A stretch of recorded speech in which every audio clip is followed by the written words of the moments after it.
Good morning. My name is Mike Luce. I'm a member of the Allen Avenue Worship Committee. And welcome to Allen Avenue Unitarian Universalist Church's in-person and online worship. Whether today is your first time here or you've been coming for years, we're so glad you're with us. We're a growing community that transforms lives through the power of love. Our mission calls us to celebrate diversity, encourage spiritual growth, and promote social responsibility while we travel on and care for the earth. A special welcome to those at home who are joining us on Zoom today. If you're attending for the first time, please go to our website and fill out the welcome card so we can know more about you. This morning's service about empathy is presented by Allen Avenue's Worship Committee. Lay-led worship is a tradition at this and many other Unitarian Universalist societies. At Allen Avenue, the Worship Committee either sponsors or presents one such service a month. On most other Sundays, services are led by our minister, the Reverend Tara Humphreys. I have a couple of announcements here. From the Buildings and Grounds Committee, volunteers are wanted. We'll hold a work session to replace the sliding pads, clean the cushions, and do miscellaneous repairs on the sanctuary chairs, and on Wednesday, 11/20, starting at 10 a.m.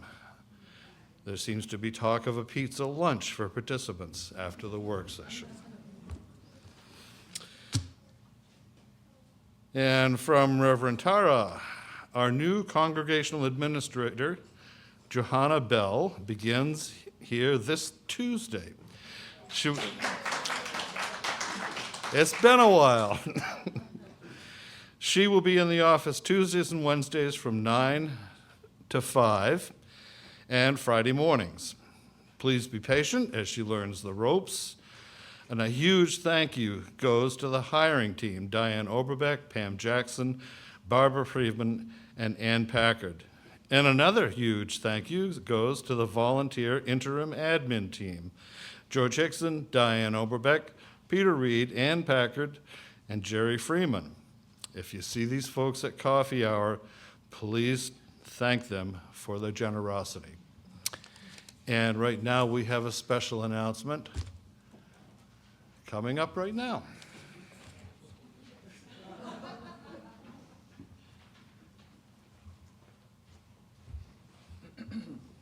We have hats.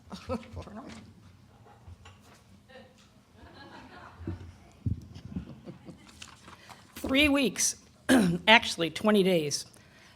Our major fundraiser for the year, the Artisan Fair Festival, will be happening. So we still have many opportunities for everyone to take part in. There are a couple spots for if you'd like to make a basket, a themed gift basket, or if you want to just bring us an empty basket, and other people will fill those baskets. You can bring them and leave them in the back where the benches are. We also have, if you have jewelry items, put them in the red box. We have a person that will repurpose them into Christmas ornaments or new kinds of jewelry. So if you have those odd earrings that you think you're going to find that other one, but you never do, put them in here. We can reuse them. We also are looking for people to make wreaths or centerpieces. If you like to do that kind of thing, we'll have a special table for that. Two other specific announcements. The cafe cooks are going to be meeting on Friday, December 6th at 5:30. If you want to help prepare the food for the cafe, come that day, and it will be a joint effort. There's also going to be Needham dipping. We're going to have more candy this year. That's been a big seller. On Monday, December 2nd at 5:30. Bring a brown bag lunch if you have not eaten by that time, because we will be dipping probably for a while. But it's a yummy event. Well, I'm not Terry, but I am Cynthia, and I've been doing the publicity for the Artisans Fair. And I have two things that you can help us with.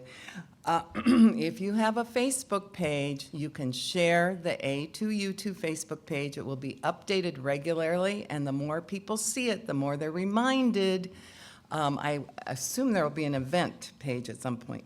And I have these lovely posters that you can place places. So please see me after the service.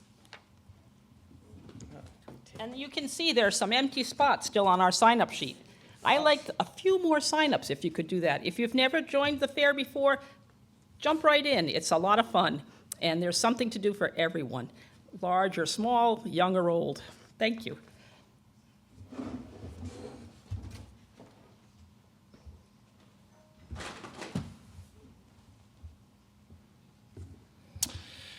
So now we invite you all to take this opportunity to silence your cell phones, like this,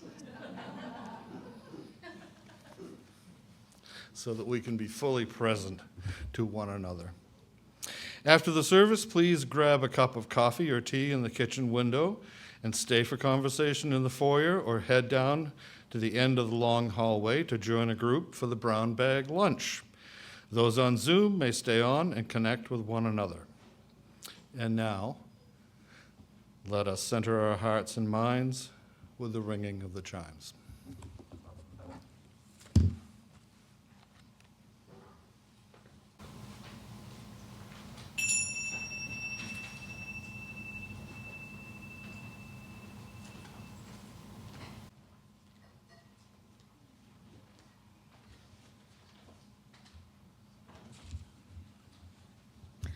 Hi, I'm Susie, and my pronouns are she and her, and I'm a member of the worship committee.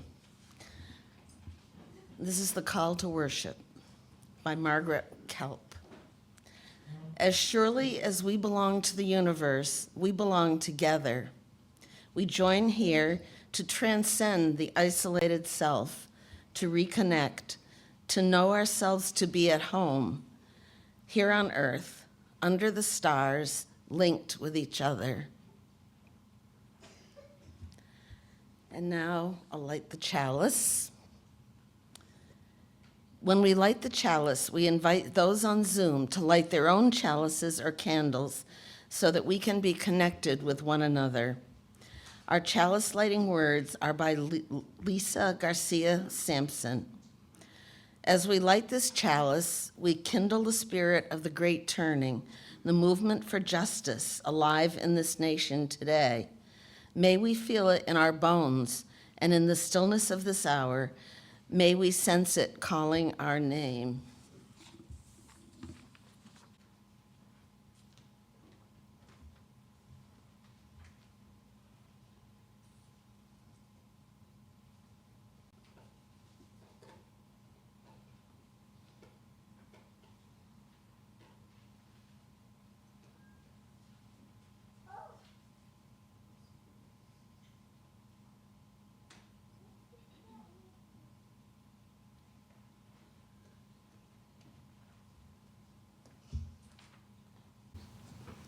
Please join us for our opening hymn, number 128 in the gray hymnal, For All That Is Our Life.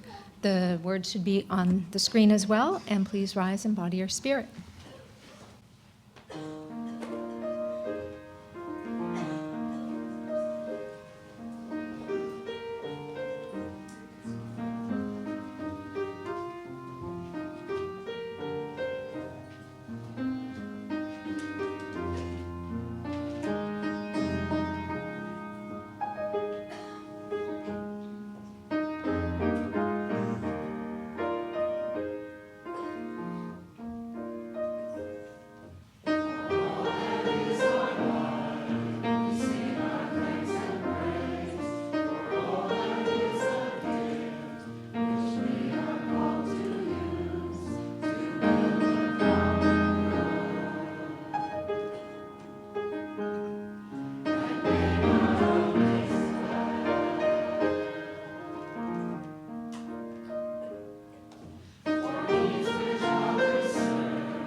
in a few moments, some of us will leave the sanctuary to enjoy religious education programming.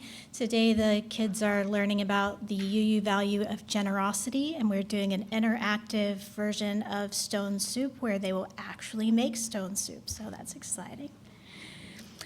A lamplighter is, and I want to invite Dolliv, our lamplighter, into the pulpit. A lamplighter is entrusted to transfer the light of the sanctuary chalice to the lamp and then go forth to religious education spaces where they will light the chalice there.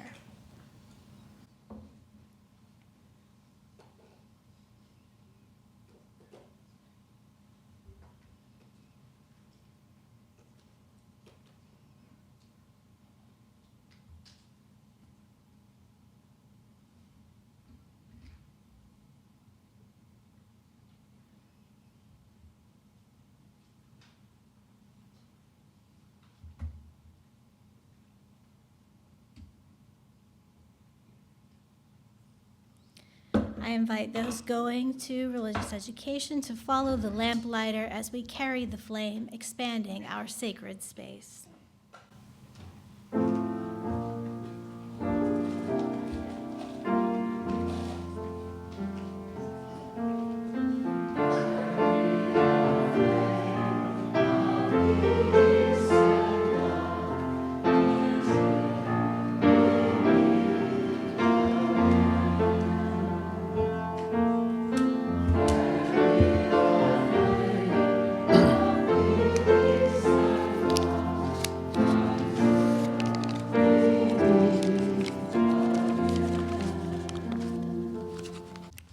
Good morning. I am Rick Kimball, a sort of eternal member of the worship committee. Now, let me assure you by way of introduction that this service is about empathy and not the recent election.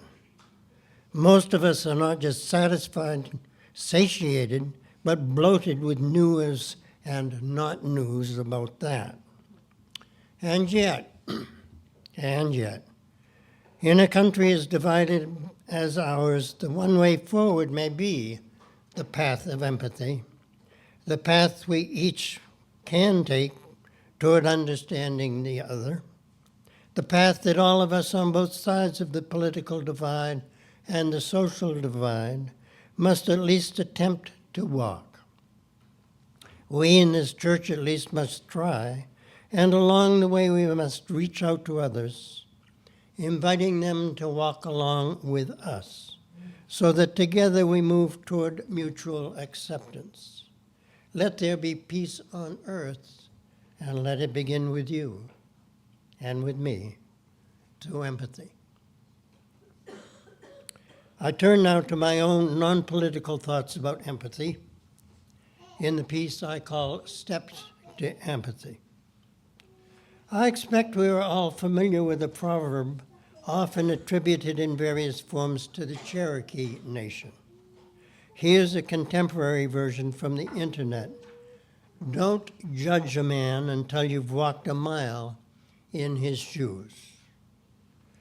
As suited as the proverb might be to the people and culture of its origin, and as helpful as it may initially seem to us, in the form just quoted, it presents some problems to contemporary UUism.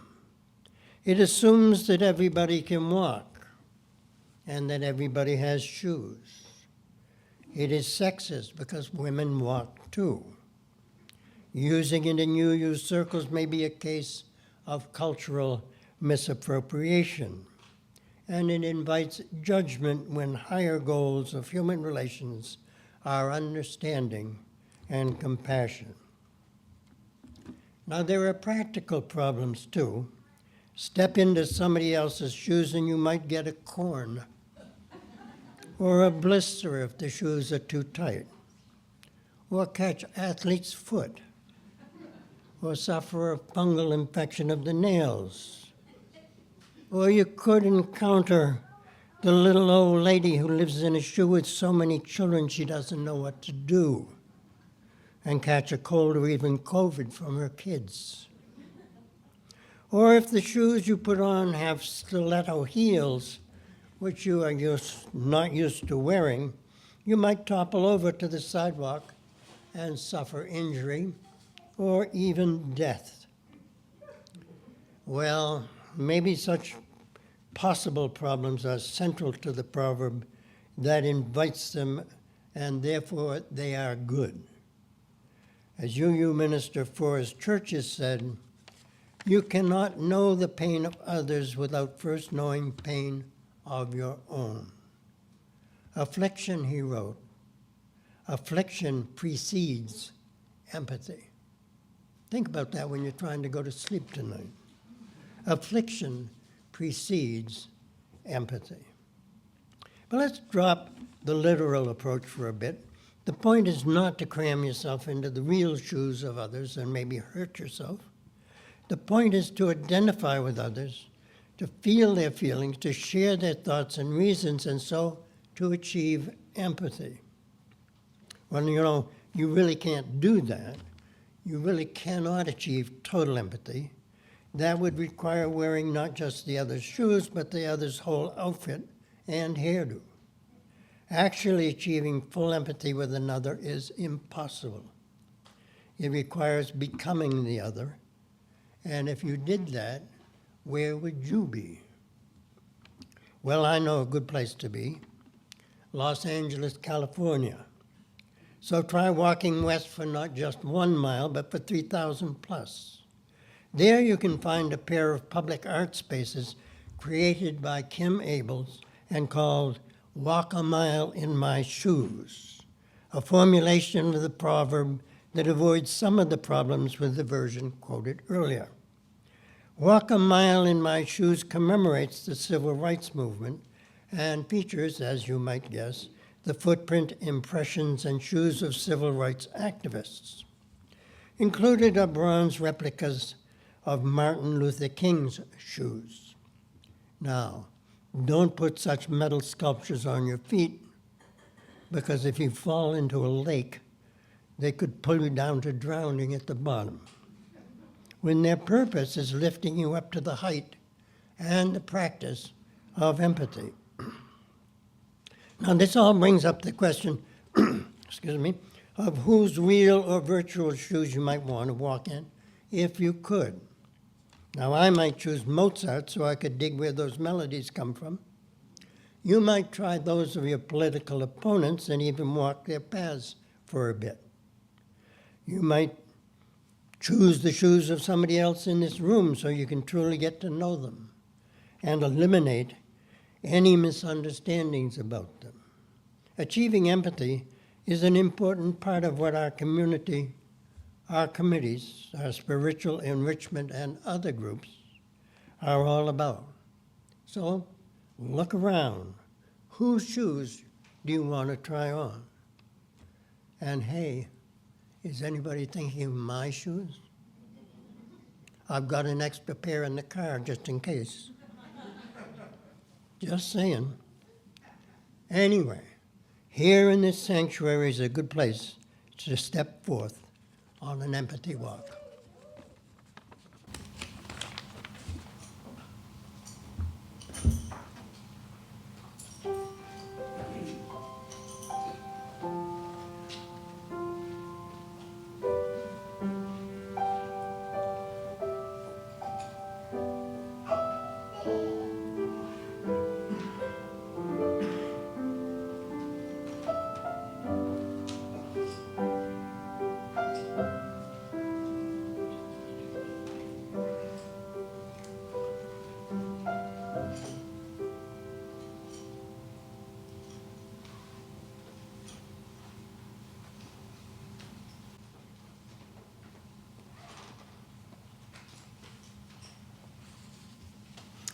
Now is the time in our service where we engage in the spiritual practice of generosity.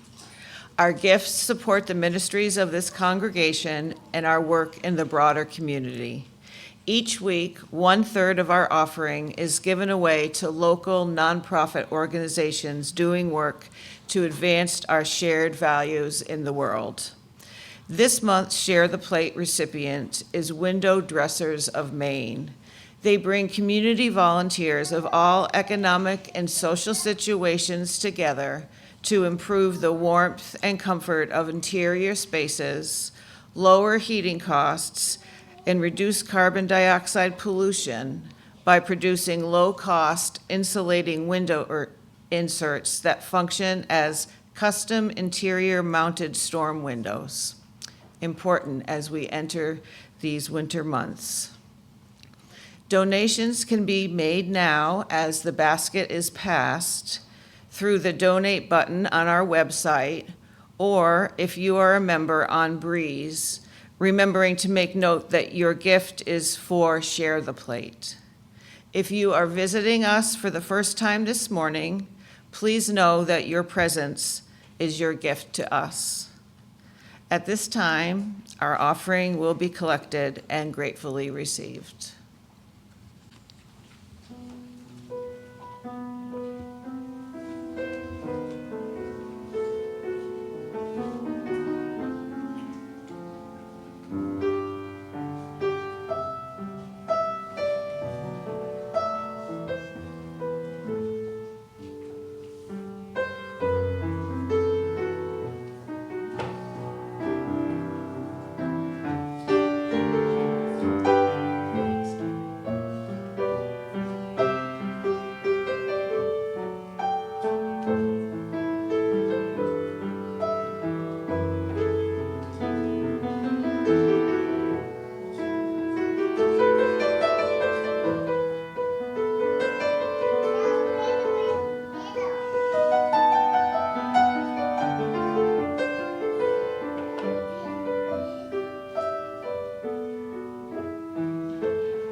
My name is Erica Bartlett, and I find it interesting to notice who I feel empathy for.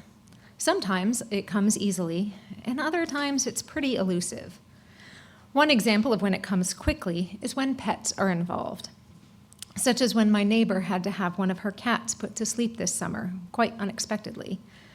I've been there, and I know how hard it is, so it was very easy to empathize for her. And I don't have to know the person to be empathetic in those types of situations. Of course, I belong to a couple of cat-related Facebook groups, and whenever people post about having a sick pet or losing a pet, my heart goes out to them. I don't have to know anything about them. Simply knowing they love their cats is enough. With other people, though, empathy is much harder to find. Take someone like Elon Musk. So there is a little politics in here.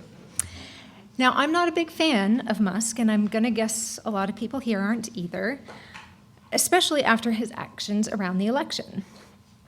But even beyond that, his life is so far removed from my own, and he's espoused beliefs that are pretty opposite of mine, that it seems like there wouldn't be any way to feel empathy for him. I also didn't know of any reason to feel empathy for him until recently. That's when I listened to an episode of the podcast, What Now, with Trevor Noah. In the podcast, Trevor and his friends talk about different subjects, and one week they decided to talk about Elon Musk.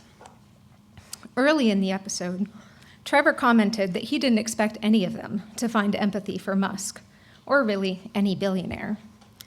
But as they started talking, Trevor's friend Christiana revealed something I didn't know, which is that 22 years ago, Musk had a son who died at just 10 weeks old from SIDS.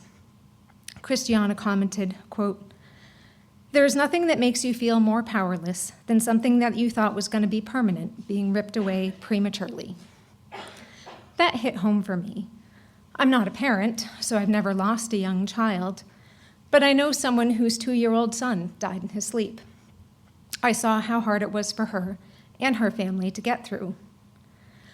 More than that, I've been through the difficult experience of seeing my 18-year-old niece estrange herself from me and my whole side of the family.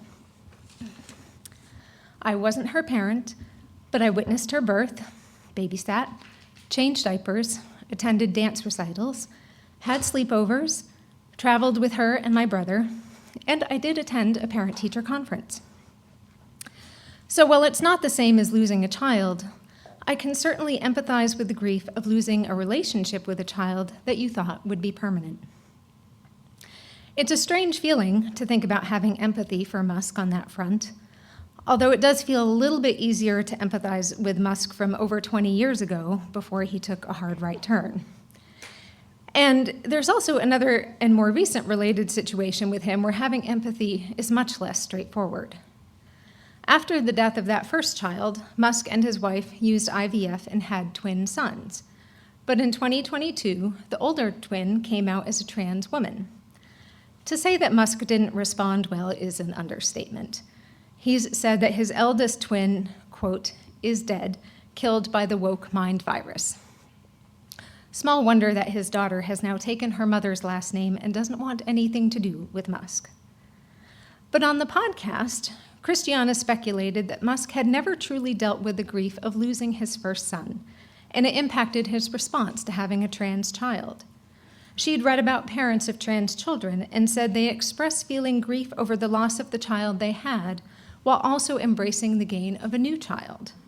But Musk was blinded by his loss and couldn't see the gain, so he tried to find someone to blame and settled on the woke mind virus. As Christiana said, quote, "I think Musk is just still in the very primal emotions of a dad, and I think anyone can kind of empathize with that, even if we don't empathize with his behavior afterwards," end quote. I don't know if her speculation about Musk is correct, but I can feel empathy for the loss of a child while also recognizing the limits of that empathy. Just because I can relate to someone on that very human level of grief doesn't mean I'm suddenly going to approve of everything they say or do or think it justifies their behavior, especially when that's harmful to others. That being said, this viewpoint made me at least try to understand a little bit more where Musk was coming from. I can't fully understand, but I still think it's important to try finding those moments of empathy, even if they're limited. It can give us insight into where other people are coming from, and maybe, just maybe, it gives us a chance to find some common ground.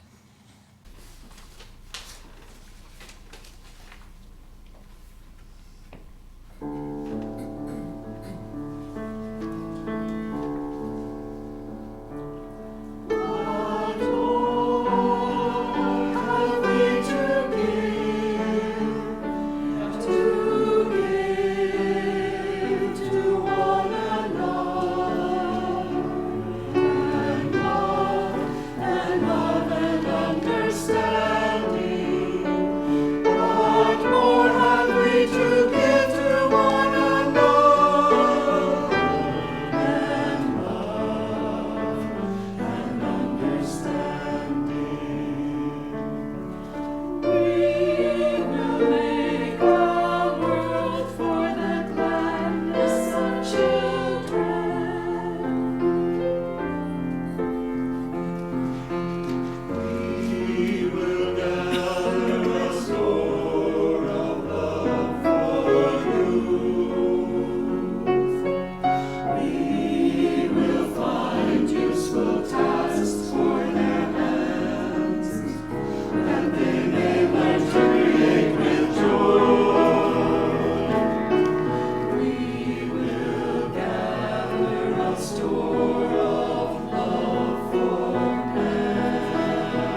And I'm still Mike Luce.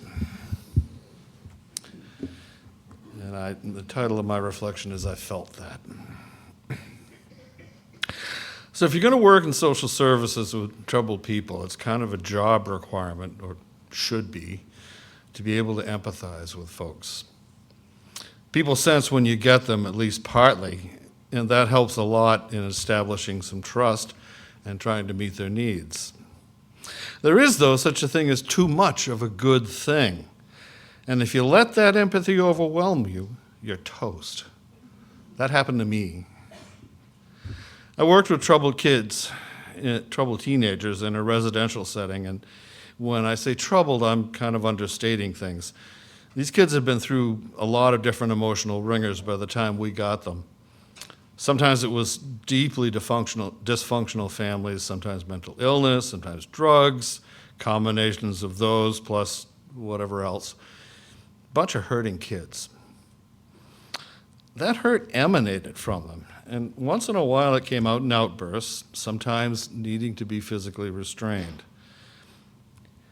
I can't convey how it feels to be in such close contact with a tortured human being, trying to keep them and others safe, and yourself. Sometimes the screams were both ear and heart-rending. Now, that kind of thing didn't happen all the time, especially if we were doing our jobs right before that. Those were just the extremes, but the pain was there underneath the rest of the time. I was still newish in the field, and this was the first extended, intense contact I'd had with people in trouble. I lasted a year. I was, as we call it, crispy critters. Long story short, I left and drove a cab for a year. A nothing job where it didn't matter if I took time off, didn't work too hard, didn't particularly like it. It was just a job. Gave me time to think. I knew I was going back before long, and I knew I needed to shield myself, or something, from all the emotional turmoil of the others that had fried me before. When I went back, I at least had the beginnings of a plan. In no particular order over the next 2 or 3 years, I picked up my flute after several years of not playing and got semi-serious again. I worked in the homeless shelter and there worked with a woman who would become my wife. I developed a different way of being around pain somehow. I can't explain exactly. And I was more conscientious of doing things that healed me from the pain that did seep in, and it does. I picked up woodworking, which became my main healing routine, and finally I came here. I got better at my job, a lot better, I think. I could empathize with folks with really painful mental illness and be trusted to honor what they were going through. I could, feel their pain, much as I hate that phrase, but only so much. And I knew how to stay strong and sensitive and not let it get to me too much. Like a lot of things, balance is the key.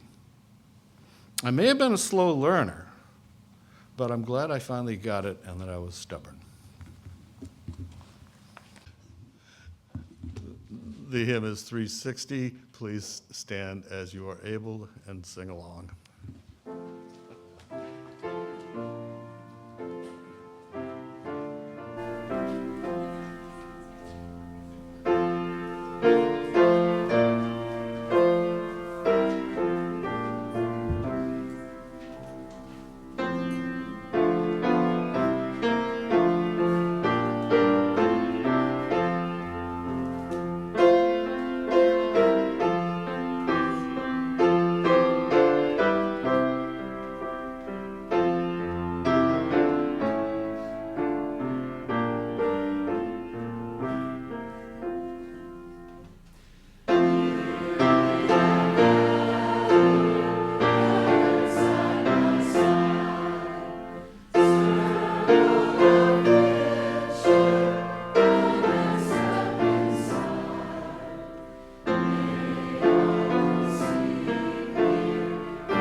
When I give to you and you give to me a fruitful search for deep mutual understanding, then we achieve and exchange the gift of empathy, a gift we may and must pass on to all people we know and beyond as the means of moving forward toward peace and love.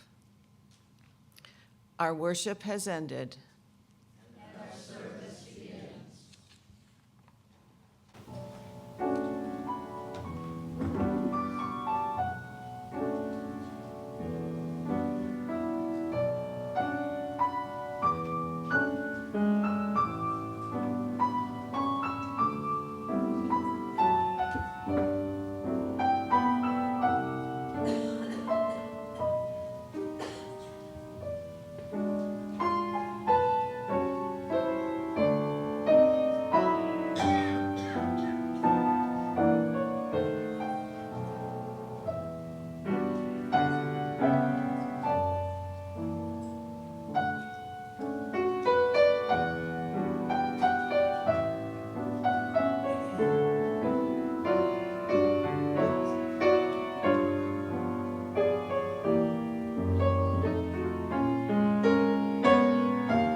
Thank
you.